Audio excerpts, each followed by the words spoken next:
Bonjour et bienvenue dans le troisième épisode de la semaine dédié à la terrasse. Alors, on n'a pas grand chose à faire sur la terrasse aujourd'hui, il y a quelques missions, dont l'arrosage. Je vous ai quitté hier avec le tuyau d'arrosage, et je continue. Alors peut-être que, comme on réalise nos émissions un petit peu en décalé par rapport au jour de la semaine, donc j'espère que vendredi il va pleuvoir comme c'est prévu. Mais ça l'était aussi en début de semaine et on n'a pas eu d'eau. Donc voilà, on arrose, il n'y a pas de choix, on a coupé nos arrosages automatiques, donc on arrose à la demande. À part l'arrosage sur les pots de la terrasse, aujourd'hui on va continuer le thème de transformation de notre jardin. Comme je vous l'ai évoqué mi-août, c'est toujours important quand arrivera l'hiver, quand arrive l'hiver, on rentre dans cette phase d'automne et bien entendu au mois de janvier-février, les tâches dans le jardin sont quand même minimes. Donc ça va être le bon moment pour travailler tout notre décor.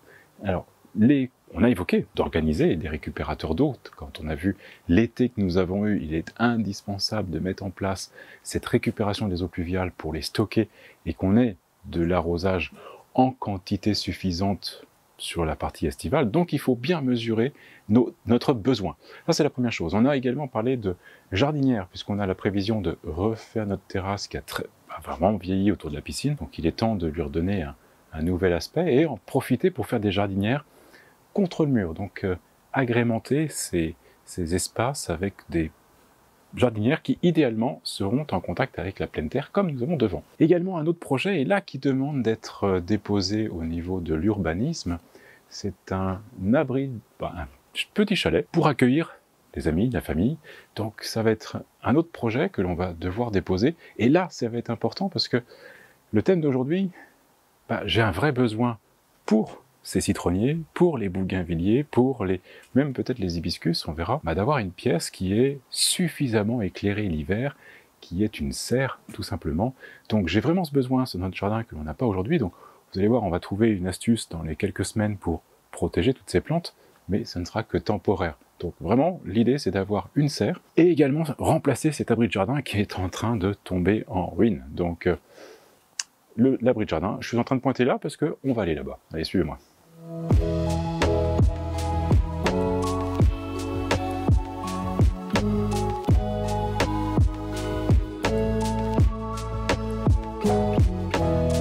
Voilà, à côté de l'abri, il y a ces composteurs. Alors, ils ont été très utiles à l'époque où je les avais commencés. Puis, ils sont devenus un espace où j'ai plutôt mis tout ce que je ne voulais pas mettre en paillage dans le jardin. Donc, je les ai pas très bien suivis. J'ai pas vraiment continué à collecter le compost, mais je pense que ce qui est en dessous est quand même très bon. Donc, on va faire en sorte de changer tout cet ensemble.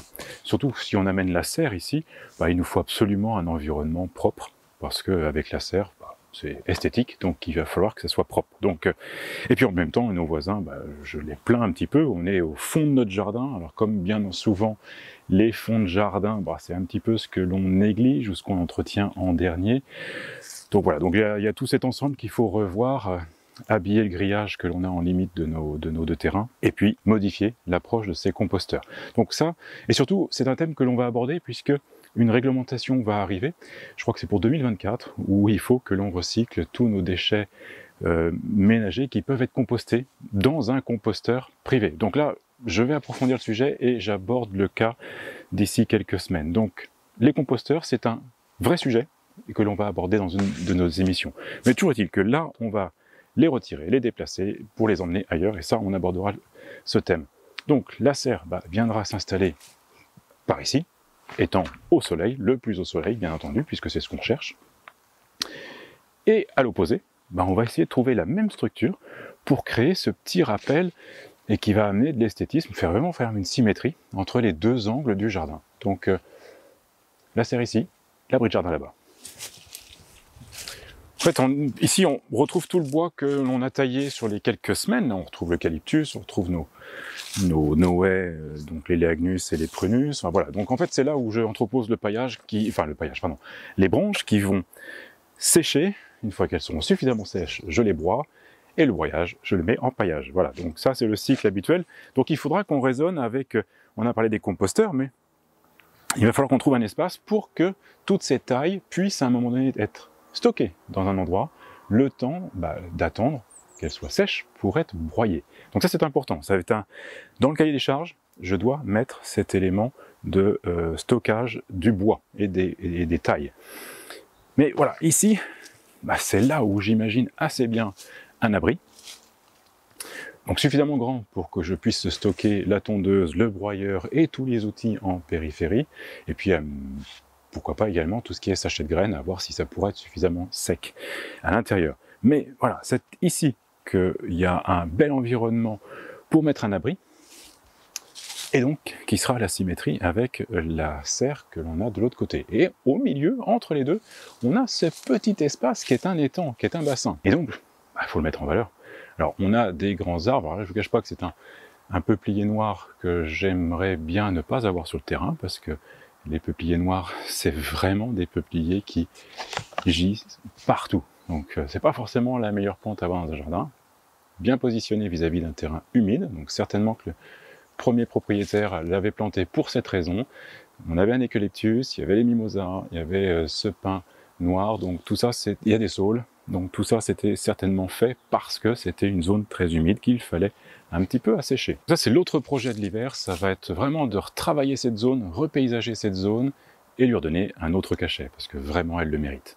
Et donc pour l'urbanisme, alors autant chacun des abris va faire moins de 5 mètres carrés, donc techniquement, je n'ai pas besoin de déposer une demande, mais on va avoir un cumul entre l'abri qu'on a prévu, le petit chalet qu'on a prévu ici, et ces deux éléments, l'abri de jardin et la serre, où on va faire qu'il y a un cumul qui est préférable quand même de prévenir, déclarer, et comme ça, comme ça c'est clair. Voilà. Donc on va le dessiner. Et puis, une fois que ce dessin croquis avec les images des modèles que j'ai en tête, hein, donc je trouve qu'il y a ce fabricant polonais qui s'appelle Jagram, qui travaille un bois cintré, qui est assez joli en fait. Hein, donc en fait, on va prendre cette idée des abris que Jagram propose, et puis voilà, on va faire notre dossier et le déposer, et si possible assez vite, pour que on puisse avoir le retour, si possible, vers la fin novembre, mi-novembre, passer nos commandes, et puis monter ces projets sur le mois de janvier, février, pour être prêt au printemps. Bon voilà, donc il n'y a pas de temps à perdre. Si vous avez un dossier à déposer, si vous avez également le souhait de modifier votre jardin ou d'amener des éléments, voilà, c'est la bonne période octobre à nouveau pour le faire, puisque après on peut prendre du retard. Et puis quand le mois de mars arrive, là il n'y a plus autre chose à faire que d'être dans le jardin et à jardiner, à préparer nos massifs, à préparer notre potager. Et faudra repousser à l'année prochaine, ce que vous n'aurez pas fait cet hiver. Voilà, donc j'espère que vous avez apprécié encore les différents thèmes de cette semaine, entre planter vos ailles, scarifier votre pelouse et préparer votre jardin pour l'année prochaine. Voilà, je vous retrouve la semaine prochaine.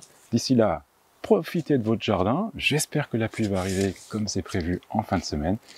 Vraiment, réjouissez-vous s'il pleut lorsque vous avez prévu de sortir dans votre jardin. Et sinon, je vous retrouve la semaine prochaine. Jardinez bien.